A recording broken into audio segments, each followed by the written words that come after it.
friends.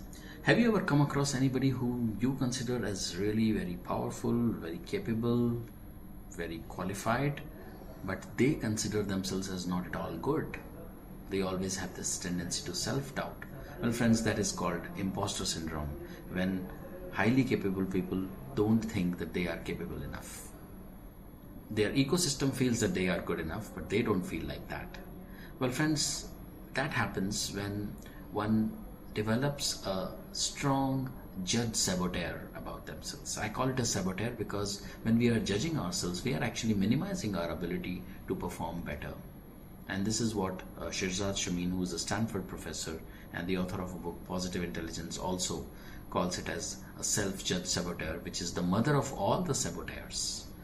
Now, if somebody is going through this imposter syndrome where they are self-judging themselves 24/7, how can we really fix this? Well friends, there are 3 steps. The first step is, whatever you are experiencing, name the emotion.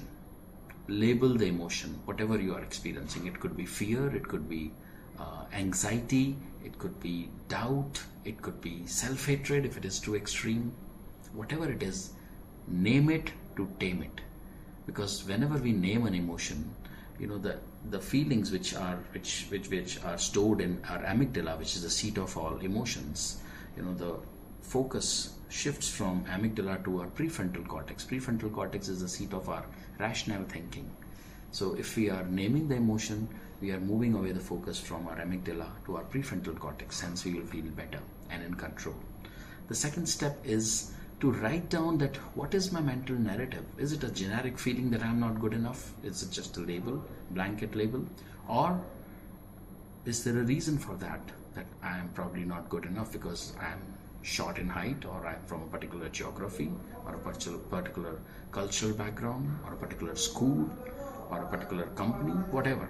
There could be any number of narratives that we might have, but when we write down that narrative, it's basically a story in our mind, and we'll know that it's just a story which can always be changed.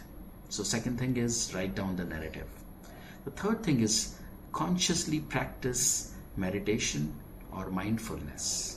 Because when we consciously practice mindfulness or meditation, basically the nature of these saboteurs is they are a neural connection in our brain, which are repetitive and compulsive.